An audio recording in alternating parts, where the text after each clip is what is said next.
नमस्कार, दोपहर की नंबर 1 डिबेट में आपका स्वागत है। मैं हूं आपके साथ हिमांशु दीक्षित। प्रधानमंत्री नरेंद्र मोदी चुनावी प्रचार के लिए परसों राजस्थान के बांसवाड़ा पहुंचे। वहां उन्होंने जमकर विपक्ष की बखियां उधेड़ी, लेकिन पीएम के समूचे स्पीच में सिर्फ 90 सेकंड की क्लिप विपक्ष को चुभी। पीएम की स्पीच का ये वो हिस्सा था जिसमें उन्होंने घुसपैठियों के प्रति हमदर्दी दिखाने वाले विपक्ष की चाल को बेनकाब किया। 2006 के मनमोहन सिंह के बयान को भी मोदी ने देश के सामने फिर से रखा था, लेकिन सियासी भूचाल देख लीजिए। हैदराबादी भाईजान ओवैसी से लेकर कांग्रेस के मुखिया खड़गे तक तिलमिलाए हुए। सवाल यही है कि अब पीएम के भाषण के 90 सेकंड का हिस्सा ही एनडीए को इस बार 400 पार ले जाने वाला है। तमाम सुलगते सवालों की पड़ताल करेंगे, दिखाएंगे आपको बच्चों को लेकर ओवैसी ब्रदर्स के लिए के किए गए बवाल का हाल। लेकिन एक रिपोर्ट आपके सामने सबसे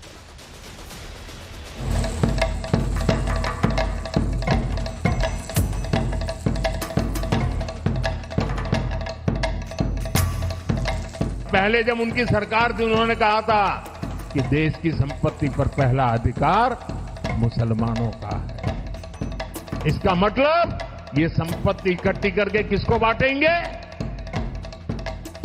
जिनके ज्यादा बच्चे हैं उनको बांटेंगे।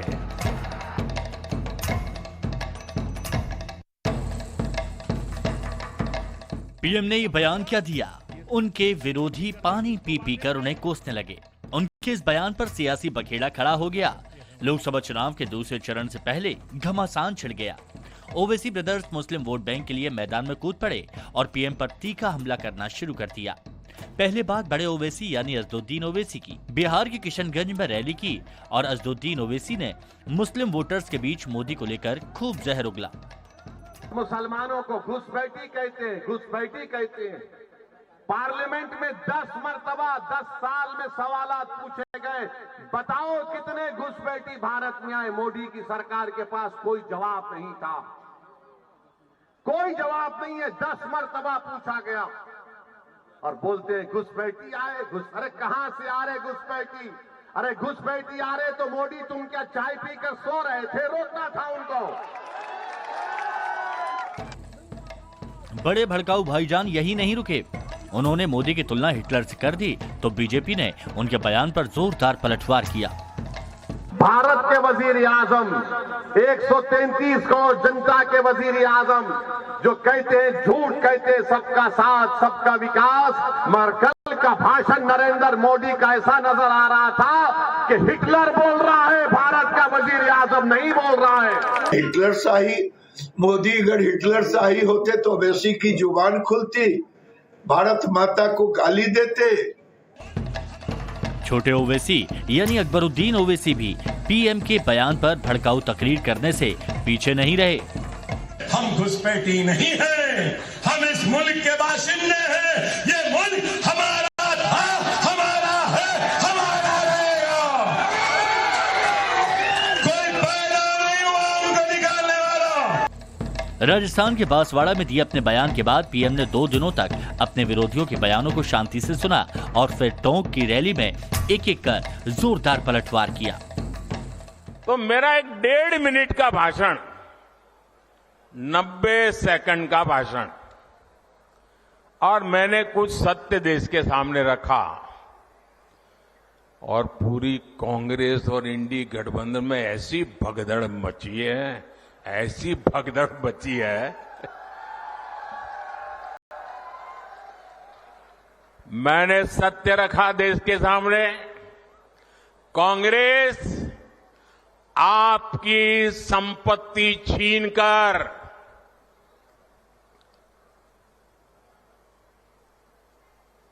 उनके खास लोगों को बांटने की गहरी साजिश रचकर बैठी है। उनको इतनी मिर्ची लगी है, इतनी मिर्ची लगी है कि वो हर तरफ गालियां देने में टूट पड़े।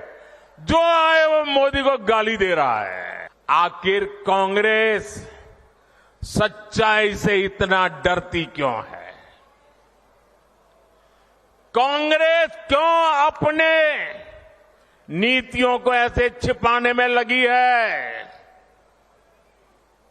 जब आपने नीति बनाई है, निर्णय लिया है, तो अब जब मोदी जी ने खुल करके राज रख दिया, आपका हिडन एजेंडा बाहर आ गया, तो अब कांप रहे हो? अरे हिम्मत है तो स्वीकार करो, हम आपसे मुकाबला करने के लिए तैयार हैं। मतलब साफ है कि आने वाले दिनों में ये बवाल अभी और ज्यादा बढ़ने वाला है। साथ ही सवाल भी उठता है कि अब बुनियादी मुद्दों को छोड़कर 2024 की लड़ाई हिंदू मुसलमान पर आ गई है। Bureau report, times now Navbharat.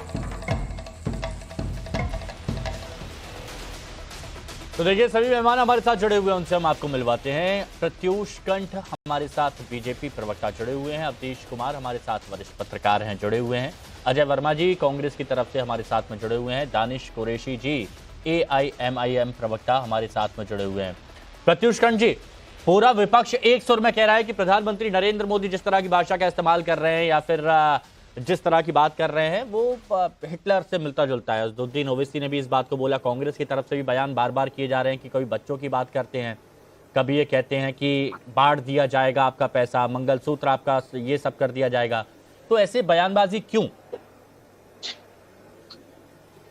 Anshu जी हमसे ले लेते, फिर सरकार का आपको ये समझना पड़ेगा कि आज के दिन में नरेंद्र मोदी जी की जो पॉलिटिक्स है वो डेवलपमेंट की हो गई, और जैसे से इलेक्शन का फर्स्ट फेज खत्म हुआ, इस रूप से देखा गया कि लोग बीजेपी के साथ जुड़े हुए हैं, तो अब कांग्रेस और उसकी जो बी टीम है, AIMIM सब जितने हैं, ये सारे लोग को समझ में आया कि भाई अब देश में तुष्टीकरण की राजनीति करनी पड़ेगी।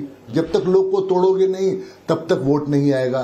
तो आप देखेंगे बहुत जोर से ये चीज शुरू हो गई, और ये शुरू इतनी भयंकर रूप से हुई है ये सारी चीजें जो हैं। तो आप सबसे पहले देखो कि इनका स्टेटमेंट देना कि भाई 100 करोड़ लोग पुलिस हटा दो तो 100 करोड़ लोग को मार देंगे हम, औरंगजेब हमारा आइडियल है, इस तरह की जो सोच है, वहां से गुजर रहे हैं, बोल रहे हैं कि काटते रहो काटते रहो। हाँ, गाय हमारी माता, उसको काटते रहो। आप क्या करना चाह रहे हो? आपको बड़ा पिक्चर समझना पड़ेगा। बड़ा पिक्चर ये है कि किस तरह से हम सारे मुसलमान वोटों को एक साथ ले आए और हिंदू को अलग करें और हम इलेक्शन जीते। अब ये ममता बनर्जी वेस्ट बंगाल में यही काम कर रही हैं। एक गुंडा को थोड़ा सा स्पेसिफिक बताइए। जो पीएम मोदी कह रहे हैं कि कांग्रेस माताओं बहनों की संपत्ति को इकट्ठा कर बांट देंगे, किसे बांट देंगे? जाना था जापान, पहुंच गए चीन। किसे बांट देंगे? आप ये देखिए, अगर आप उसके लाइन को, अगर आपने उस लाइन को पढ़ा होगा, अगर आपने देखा है, तो यहाँ तो मनमोहन सिंह ही बोले कि भाई फर्स्ट रिसोर्स पे जो है वो मुसलमानों का हक होता है।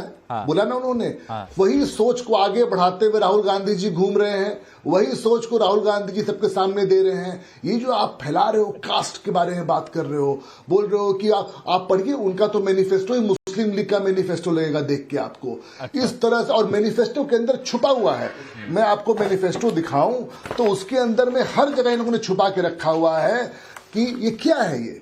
ये पूरा मैनिफेस्टो के हर पन्ने के पीछे आपको वही दिखेगा कि कैसे लोगों को बांट दिया जाए। अजय वर्मा जी बताइए, कौन है खास लोग आपके जो आपने कहा कि माताओं बहनों की संपत्ति को इकट्ठा करके अपने अपने लोगों में बांट देंगे? बताइए अजय जी। हिमांशु दीक्षित जी, देखिए वही पुरानी रटी रटाई CD लाके उसे कई गान कर देते हैं। मैं आपको ये बताना चाहता हूँ, देश के प्रधानमंत्री की बॉडी लैंग्वेज देखिए, वो भारत का आदर्श होते हैं। वो 196 कंट्रियों में भारत का नाम करते हैं, लेकिन वो भारत के नाम को खत्म करने पर तुल रहे हैं। मंगलसूत्र हिंदुस्तान की बेटी का सबसे महत्वपूर्ण चीज होता है।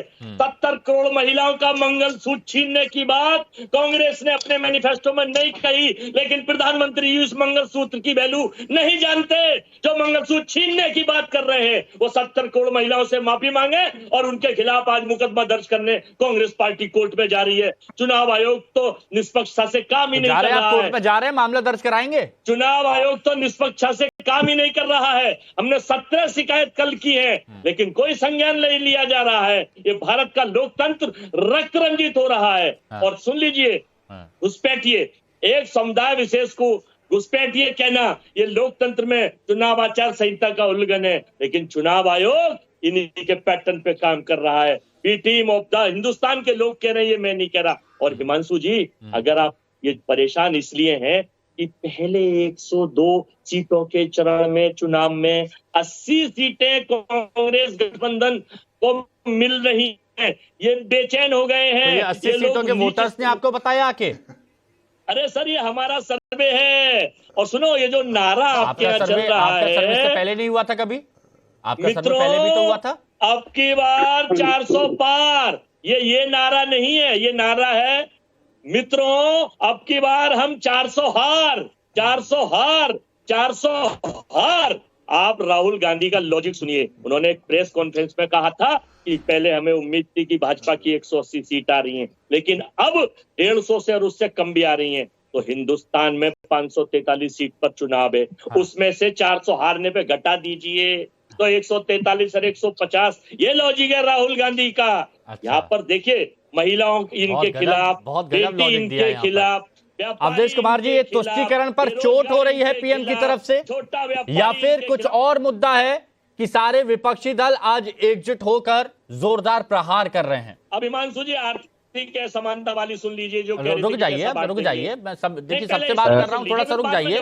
नहीं वर्मा जी, रुक जाइए थोड़ा सा। हाँ अवधेश जी, देखिए, इस समय चुनाव के समय जब INDIA में कुछ दल साथ है, उनके साथ होंगे, लेकिन प्रधानमंत्री जो कह रहे हैं उसको देखना होगा कि तथ्यात्मक रूप से फैक्चुअली वो सच है कि नहीं।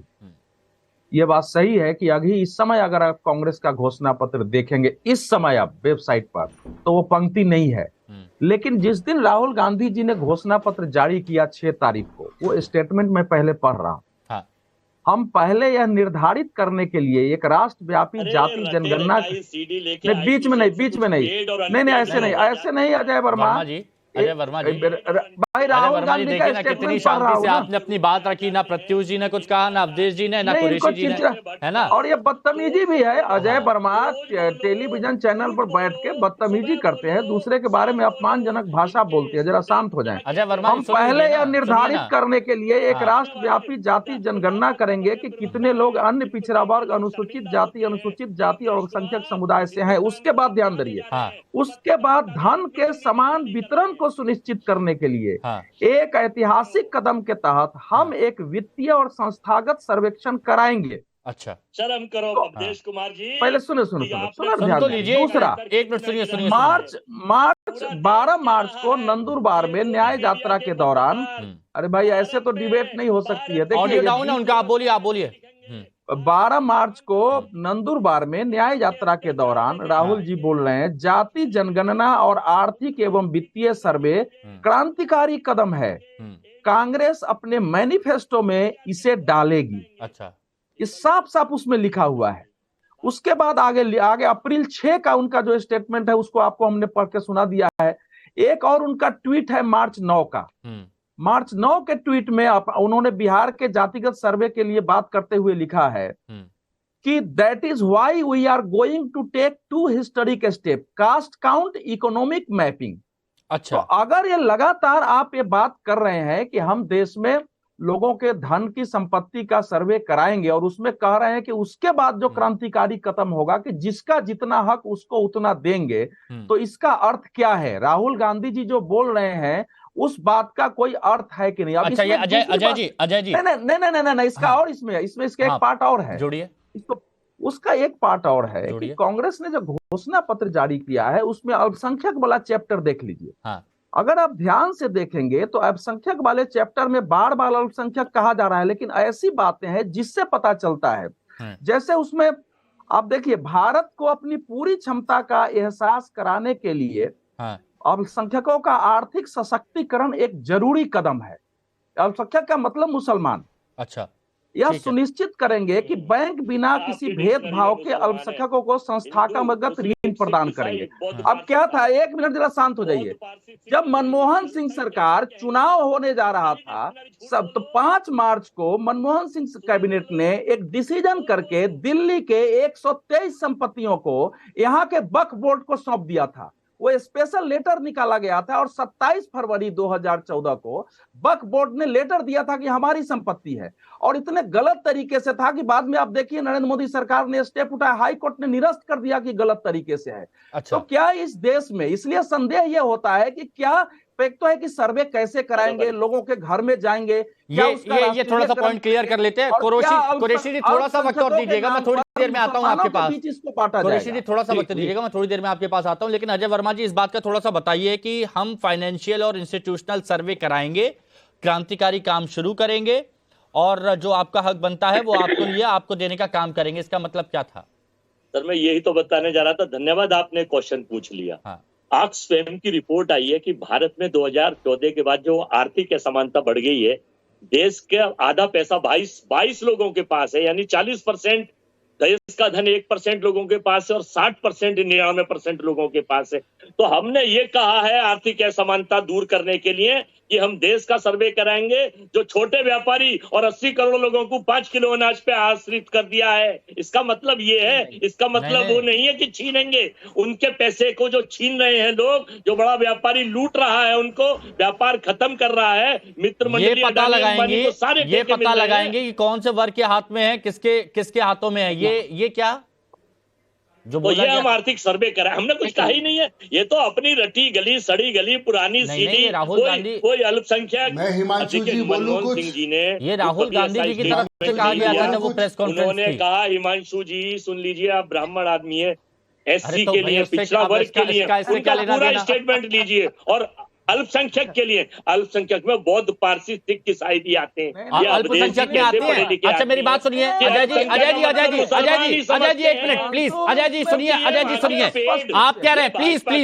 नहीं अजय जी, आप कह रहे हैं कि अल्पसंख्यक में बौद्ध भी आते हैं, पारसी भी आते हैं, जैन भी आते हैं, सिख भी आते हैं, आप मानते हैं इस बात को? जी हाँ, सब आते तो हैं। फिर मेरे को एक बात बताइए, 65 साल कांग्रेस सरकार में माइनॉरिटी कमीशन का अध्यक्ष मुसलमान ही रहा, इनमें से किसी को नहीं बनाया गया आपने? देखिए ये तो योग्यता पे डिपेंड करता है। सिख भी आते हैं, बौद्ध भी आते हैं, पारसी भी आते हैं, मुस्लिम भी आते हैं। Who will be survive? The best will be survive. जो योग्य होगा वही तो सरवाइव करेगा। या आपके कहने से हम पेपर लीक नहीं कराते। यही बात अगर जनता बोल दे, अगर यही बात अगर जनता बोल दे, यही बात अगर जनता बोल दे कि जो योग्य हो गया उसी को तो हम चुनेंगे, फिर हाँ तो योग्यता को चुन लीजिए। देश में जब तो बेचैन हो रहे हैं, देश में मुद्दों से भटकाकर केवल एक टारगेट, हिंदू मुस्लिम, पाकिस्तान, हिंदुस्तान, गुस्सा के ही बात हो सकती है। हिंदू मुस्लिम, यही एजेंडा। मुद्दे की बात कर रही है ना प्रधानमंत्री आपका एजेंडा है, देश के पद की गरिमा रखनी चाहिए। अरे जब 400 पार आ रहे हैं तो आप बेचैन क्यों हैं? 400 पार आ रहे हैं तो बेचैन क्यों हैं? आप गली गलियों में क्यों घूम रहे हैं? अच्छा, देश के मोहल्ले के लोगों की तरह। अच्छा कुरैशी जी, ये बात मुसलमानों तक आ गई है, बच्चों तक बात आ गई है, और ओवैसी साहब भी ये बात जनता तक पहुंचा रहे हैं। बहुत बात कांग्रेस ने बोली है जो आप हमको बोलने नहीं दे रहे हो। कुरैशी जी बहुत देर से, उसके बाद में आ जाऊंगा ना इकट्ठा। सुनिए ना, बहुत सारे कुरैशी जी के पास भी मुद्दे रहेंगे, तो एक साथ जवाब दे दीजिएगा, क्योंकि बहुत देर से वो बहुत देर से उनके पास नहीं गया था। उसके बाद एक बार सीधे आप ही के पास आऊंगा। कुरैशी जी बताइए, ये जो मुद्दे अब उठाए जा रहे हैं ये किस ओर जा रहे हैं? देखिए, मैंने कल भी बताया था और फिर दोहरा रहा हूँ कि राजस्थान की जो इंसिडेंट बना है, उसमें जो मोदी जी ने जो स्टेटमेंट दिया है, ये बिल्कुल साफ तौर पर वाजे हो गया है कि इस बार भारतीय जनता पार्टी और मोदी जी सत्ता में नहीं आ रहे।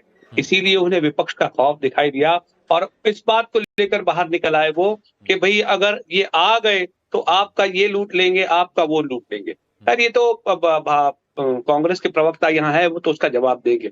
लेकिन मुझे ये लगता है कि कहीं ना कहीं ये मैसेज बिल्कुल क्लियर, अगर उसको ठीक तौर से आप एनालिसिस करेंगे तो आप समझ जाएंगे कि मोदी जी को ये समझ में आ गया कि पहले चरण का जो चुनाव है उसमें मुझे नहीं लगता कि 2-5 सीटों से भी ज्यादा शायद इनके पास बच पाए। ये तो हो गया, आप जैसे बड़ी ऑर्गेनाइजेशन जो है वो तो सर्वे रिपोर्ट निकाल लेंगे, ये तो हो गई एक बात।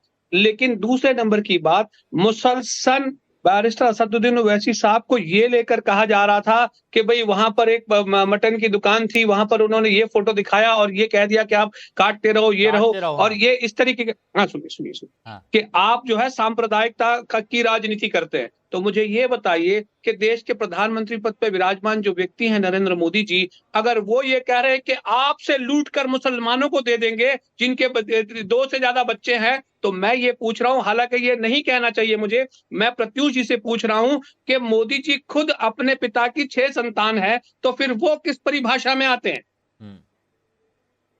ठीक है ये मुद्दा आपने उठाया है तो थोड़ा सा इस मुद्दे पर बात भी कर लेते हैं। ठीक है प्रत्युष जी, बिल्कुल। इसका जवाब दे दीजिए। रट्टी रटाई सीडी मत लाइए। प्रत्युष जी, नहीं, मुझे तो बहुत सारे जवाब देने हैं हिमांशु जी। आई होप आप थोड़ा पेशेंस रखेंगे। देखिए क्योंकि मुद्दा ये पर पीछे हट जाएगा। प्रत्युष जी, आप सत्ता में हैं तो हम तो आपसे ही सवाल पूछेंगे ना। हाँ प्रत्युष जी। नहीं, आप जब डिबेट कंडक्ट कर रहे हैं तो डिबेट का एक होलिस्टिक अप्रोच होता है, उसको लेके चलेंगे। मैं एक वर्ड नहीं बोलता हूं बीच में। यहाँ जो बातें की राहुल गांधी का जो कहानी सुनाया गया, मुझे ये बताना आपके व्यूअर्स को कि ये जो बात राहुल गांधी बोल रहे हैं कि SC ST OBC सबसे लेके एक कम्युनिटी को दे देंगे और हम रिडिस्ट्रीब्यूट करेंगे वेल्थ, ये कितना डेंजरस चीज बोल रहे हैं ये व्यूअर्स को समझना पड़ेगा। वो ये बोलना चाह रहे हैं कि हमारे घर की जो बहन बेटी माताएं हैं, हमारे जो ट्राइबल्स जो चांदी रखी हुई हैं, जो मंगलसूत्र घर में है, वो सब बताया जाएगा, क्योंकि बाकी जी तो आप इनकम टैक्स को बताते ही हो कि कहां से आया क्या जा रहा है। ये कितना डरावना चीज है जो ये राहुल गांधी के दिमाग में चल रहा है कि कैसे सोसाइटी को तोड़ दे, कैसे लोगों को बर्बाद कर दे। ये सब क्यों हो रहा है? सिर्फ एक कम्युनिटी के वोट के लिए हो रहा है। इसीलिए वो ऐसी बातें जाके घूम घूम के बोल रहे हैं। कौन सा हमारे कंट्री में नहीं पता है कि हिमांशु जी के पास कितना पैसा है, हमारे पैनलिस्ट के पास सबको पता है, गाड़ी है, घोड़ा है, क्या आप सब बताते हो? ये आप लोगों को बता रहे हो कि पैसे बाकी गरीबों से लूट के एक कम्युनिटी को देंगे। और आप बोलते हो कि आप हर जगह आप मैनिफेस्टो पढ़ो, मैनिफेस्टो में बोलते हैं हर जगह कैसे दे देंगे आप कैसे दे सकते हो? ठीक है, ये तो आपने बताया कि प्रधानमंत्री नरेंद्र मोदी ने कितनी गहराई से उस मुद्दे की बात की। अब जरा दानिश कुरैशी जी के सवाल पर आ जाइए। दानिश जी बोल रहे हैं, जब आप वो वीडियो देखेंगे निकाल के अपने चैनल्स में दिखाएंगे कि वो गुजर रहे हैं, किसी को नहीं बोल रहे साहब, वहां पे गाय माता का फोटो लगा हुआ है, उतरते हैं बोलते हो हाँ भाई काटते रहो। बच्चों की बात को लेकर उन्होंने मुद्दा उठाया दानिश कुरैशी जी ने कि मुसलमानों को सीधा हमला किया जा रहा है, मुसलमानों को टारगेट किया जा रहा है। भाई राहुल गांधी ने क्या बोला? जितना बड़ा परिवार होगा वैसे ही करेंगे, डिस्ट्रीब्यूट करेंगे। आज के दिन में कौन कम्युनिटी बच्चा पैदा करती है किसको नहीं पता है? उस पे शुरू हुआ था ना। आप बताइए किसको हिंदुस्तान में नहीं पता है कि कौन सी कम्युनिटी में बच्चा पैदा करती है? आज के दिन में आज की बात हो रही है, लास्ट जब कंट्री का पॉपुलेशन और डेवलपमेंट हुआ है, एक ही कम्युनिटी बच्चा पैदा कर रही है। वैसे इस मुद्दे पर नहीं जाना चाहिए दानिश कुरैशी जी, वैसे उस मुद्दे पर नहीं जाना चाहिए। लेकिन जिस वक्त की आप बात कर रहे हैं वो बहुत पहले की बात है, मेरे ख्याल से शायद आजादी के पहले की बात है।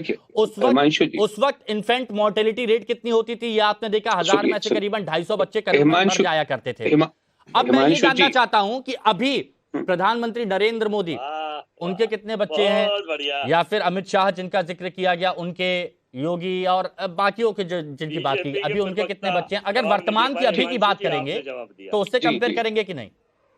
जी मैं जवाब दूं। देखिए मैं ये कह रहा हूं कि आपने बात कही कि अब से पहले जो कुछ होता था, तो इतने सालों की बात मोदी जी जब प्रधानमंत्री जी जब कह रहे हैं, तो मैं ये कह रहा हूं कि अब मोदी जी के तो बच्चे नहीं हैं, लेकिन हमारे तो हैं। मैं मुसलमान भी हूं, तो मतलब क्या वो मुझे कह रहे हैं? और अगर वो मुझे कह रहे हैं, इसका मतलब ये निकल आता है कि अगर वो मुझे कह रहे हैं तो यकीन जानिए कि हम भी उन्हें ही कह रहे हैं कि आप 6 भाई बहनों के आप एक वो संतानों में से आपके अपने माता पिता की हैं, तो आप ये इस बात का जवाब देंगे। मैं ये कह रहा हूं कि मोरालिटी दौर की बात और अब के दौर की बात में अंतर हो सकता है, लेकिन मैं एक बात आपसे पूछना चाहता हूं। अब आपने चूंकि मुद्दा उठाया है, इसलिए कुरैशी जी मैं इसमें नहीं आना चाहता था, लेकिन मैं पूछना चाहता हूं, आप बैरिस्टर असदुद्दीन ओवैसी साहब की बात करते हैं, उनके कितने बच्चे हैं बैरिस्टर साहब के? हाँ, उनकी बच्चियां हैं। सबसे छोटा बच्चा है उनका, एक लड़का है असदुद्दीन ओवैसी साहब, बाकी उनकी बच्चियां हैं। बताइए। हाँ तो वही तो मैं पूछ रहा हूँ कि तो ये तो बेहतर बात है, जिस तरह से बच्चियों का सुनिए, जिस तरह से बच्चियों की पैदावार घटती जा रही है, मुझे लगता है कि सबसे सटीक मैसेज जो है बैरिस्टर असदुद्दीन ओवैसी साहब ने दिया है। वो संदेश दे रहे हैं। हम तो यही तो कह रहे हैं, वर्तमान में आप देखेंगे तो वो संदेश दे रहे हैं। सुनिए हम यही तो कह रहे हैं ना कि आपके बच्चे नहीं है तो आप इस तरह की भाषा का इस्तेमाल किसी और के परिजन के लिए करेंगे, तो ये तो अच्छी बात नहीं है। अगर आप चुनाव हार रहे हैं और देश की महिलाओं को डराने की कोशिश कर रहे हैं कि आपके मंगलसूत्र छीन लिए जाएंगे, उस पर घेराव किया जा रहा है। वर्तमान में जब यहां पर पूछा गया कि 5 है तो उस पर नहीं, वो तो एक मिसाल पेश कर रहे हैं। ये तो जब हम लोग डिबेट में रहते हैं तो जो देखिए मुसलमानों में जो उदार हैं वो तो मैं उनको देखा हूँ थोड़ी बहुत सुधार हो, लेकिन मेजॉरिटी लोगों का ये मानना है कि खुदा ने जितनी रूहें पैदा की हैं वो धरती पर आएंगी। साफ बोलते हैं कि अगर आप जनसंख्या नियंत्रण कानून बनाएंगे तो हम नहीं मानेंगे, टीवी डिबेट में बोलते हैं। तो इसको अब कोई बोल रहा है तो उसको खंडन करने से थोड़े, देखिए क्या है कि पार्टियां स्वीकार न करे, लेकिन धरातल पर जो आम लोग हैं वो अपने सामने सब कुछ देख रहे हैं। अब मैं कांग्रेस के सुनिए घोषणा पत्र की 2 पंक्ति पढ़ रहा हूं। पहले मैं स्पष्ट कर दूं कि देखिए अनुसूचित जाति या पिछड़े के साथ मुसलमानों को लाने का कोई अर्थ नहीं है। मुसलमान इस देश में प्रिविलेज्ड क्लास रहा है, इस देश में लंबे समय तक शासन किया है, वो नवाब रहे हैं, जगह जगह जमींदार रहे हैं। इसके साथ साथ उनकी हैसियत इतनी रही है कि उन्होंने देश विभाजित करा दिया। इन्हें मुसलमानों की हैसियत इतनी रही है कि उन्होंने देश का बंटवारा करा दिया। तो आप अल्पसंख्यक, आप जो है आप आरक्षण से लेके बाकी अनुसूचित जाति जनजाति पिछड़े के अधिकार में से मुसलमानों को कैसे दे देंगे? मुसलमान प्रिविलेज क्लास रहा है इस देश में। ये खतरनाक पॉलिसी है। और कांग्रेस घोषणा क्या कर रही है? कांग्रेस यह सुनिश्चित करेगी कि प्रत्येक नागरिक की तरह अल्पसंख्यकों को भी पोशाक, भोजन, भाषा और व्यक्तिगत कानूनों की पसंद की स्वतंत्रता हो। आप सोचो इस देश में क्या भोजन पर और पोशाक पर है, व्यक्तिगत कानून क्या है? और आगे देख लीजिए, पर्सनल लॉ में सुधार को बढ़ावा दिया जाएगा। ऐसा सुधार संबंधित समुदायों की भागीदारी और सहमति से किया जाएगा। क्या इस देश के मुसलमान कॉमन सिविल कोड के लिए तैयार हैं? पर्सनल लॉ का मतलब होता है शरीयत कानून। तो आप किसी से पूछेंगे तो जाहिर है वो थोड़े कहेगा कि हमको शरीयत कानून नहीं चाहिए। कुरैशी जी बताइए। तो ये साफ साफ शरीयत कानून को बनाए रखना है, कॉमन सिविल कोड। अच्छा अब सुनिए। देखिए सबसे पहले तो मैं आपको एक बात बता दूं कि आप आज की परिस्थिति की जो बात कर रहे हैं वो और अब से पहले की परिस्थिति, देश में संविधान लागू नहीं था, उससे पहले जहालियत का दौर था, खून का बदला खून था। आपने मेरे किसी का कत्ल कर दिया तो मैं भी आपके किसी का कत्ल कर देता, ये जहालियत का कानून था। जब देश में संविधान लागू हुआ, सुनिए अरे देखिए आप सुनिए, इंटरप्ट मत करिए। जब देश में संविधान लागू हुआ तो देश में संविधान का कानून बन गया और उसके मुताबिक आज 302 में 14 साल की सजा है। वो 14 साल की सजा आपके लिए भी है, मेरे लिए भी है। रह गई बात रिफॉर्म की, तो रिफॉर्म में कभी भी मुसलमानों ने किसी का विरोध नहीं किया, ना विरोध करेंगे। लेकिन सवाल यह है कि आप जबरदस्ती कानून बनाने की बात करेंगे। आप यूसीसी को आधार बनाकर आप सिखों के लिए स्पेशल जगह देंगे, आप नॉर्थ ईस्ट के राज्यों के लिए, ट्राइबल्स के लिए छुओ कर देंगे, फ्री कर देंगे, और सिर्फ मुसलमानों के लिए कानून बनाने की बात करेंगे। तो मैं ये कह दूं कि हम पहले दिन से कह रहे हैं कि हम असमानता के विरोधी हैं, हम समानता में मानने वाले लोग हैं। रह गई बात रिचुअल्स की और हमारे जो ट्रेडिशंस हैं इसकी, हमारे जो सोच है उससे अगर किसी को नुकसान होता है तो रिफॉर्म होना चाहिए, रिफॉर्म का प्रॉब्लम नहीं है। लेकिन रिफॉर्म के लिए आपको सिर्फ मुसलमानों से प्रॉब्लम है और आपकी राजनीति अगर मुसलमान विरोधी है तो मुझे लगता है कि ये तो हम चलने नहीं देंगे। बाकी इस देश में आईपीसी सीआरपीसी है ही, अच्छा, तो कोई मुसलमान ने विरोध नहीं किया। इसका तो आपने जवाब दिया, लेकिन एक मुद्दा अजय जी से मैं पूछना चाहता हूं, एक मुद्दा जो बार बार उठ रहा है पूर्व प्रधानमंत्री मनमोहन सिंह जी के बयान का। एक मिनट सुनिए, हाँ, ये पर्सनल लॉ की बात है, क्रिमिनल लॉ की बात नहीं हो रही है। पर्सनल लॉ की दानिश कुरैशी ये बताएं कि क्या नहीं क्रिमिनल लॉ, जब क्रिमिनल लॉ पहले मैंने आपने बोला है ना, मेरी बात सुन लीजिए। हुआ जब सुप्रीम कोर्ट में जो है, अरे सुनिए जरा, पर्सनल लॉ पर एक बार क्या शायद स्पष्ट बात आ जाए समझ में। मैंने सुनी, सुप्रीम कोर्ट में इंडियन पर्सनल लॉ बोर्ड ने, मुस्लिम पर्सनल लॉ बोर्ड ने लिख के दिया था कि 3 तलाक कानून जो एक साथ है नहीं हटना चाहिए, क्योंकि महिलाओं के पास इतनी अकल और ज्ञान नहीं होती है कि वो सही फैसला कर सकें। और ये कह रहे विरोध नहीं है कॉमन सिविल कोड के विरुद्ध लॉ कमीशन में। सुनिए देखिए, अरे भाई आप इसको मुस्लिम विरोधी क्यों मानते हैं? ये मुस्लिम विरोधी बात नहीं होती है, ये मुस्लिम विरोधी नहीं है। मुसलमानों में भी जो लिबरल लोग हैं ये मानने लगे हैं कि हमारे समुदाय के नेताओं ने हमको पीछे रखने के लिए शरीयत के नाम पर झूठे कानून लाते हैं जो शरीयत का पार्ट नहीं है, उसके नाम पर पर्सनल लॉ में।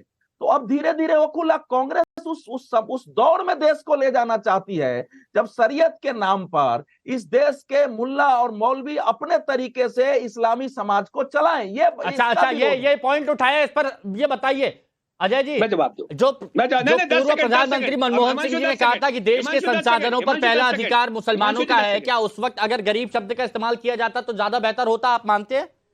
झूठ बिल्कुल मनमोहन सिंह जी ने ऐसा नहीं कहा, ये टोटल झूठ है, इसके खिलाफ मनमोहन भी जी ने ऐसा मुकदमा नहीं दर्ज कहा होगा। मनमोहन सिंह जी ने बिल्कुल नहीं कहा, उनका रिकॉर्ड सुना दीजिए। अल्पसंख्यक खास तौर पर मुसलमान, अल्पसंख्यक खास तौर पर मुसलमान, नरेंद्र मोदी ये झूठ बोल रहे हैं। अरे मनमोहन सिंह जी ने 9 कहा दिसंबर था, अजय जी आप कांग्रेस के प्रवक्ता हैं।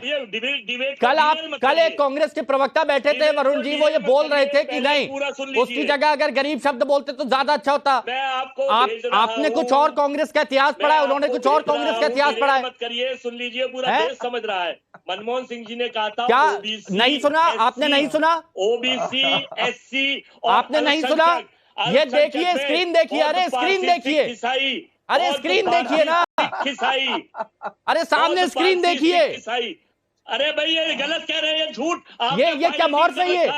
ये क्या गलत है? ये इनका पूरा भाषण सुनाइए, पूरा भाषण सुनाइए। मैं आपको पूरा, अरे जो मुद्दा है, ये देखिए, हिस्सेदारी सुनिश्चित करने के लिए उनका सशक्तिकरण किए जाने की जरूरत है, ये मुद्दा उन्होंने उठाया था। देश के संसाधनों पर पहला हक उन्हीं का है, समाज के सभी पिछड़े और अल्पसंख्यक वर्गों। षड्यंत्र आपका देश समझ रहा है, झूठ बोलो, विशेषकर मुसलमानों को विकास के लाभ में बराबर। अरे कैसी बातें कर रहे हैं अवधेश जी, प्लीज, अवधेश जी प्लीज थोड़ा ऊपर से पूछा करिए कि क्या है क्या नहीं है, क्या बोला है क्या नहीं। थोड़ा सा कांग्रेस का इतिहास तो देख लीजिए, कांग्रेस के बारे में बोल रहे हैं। बहुत बहुत शुक्रिया आप सभी का हमारे साथ जुड़ने के लिए। अवधेश जी आपका विशेष तौर पर बहुत बहुत शुक्रिया।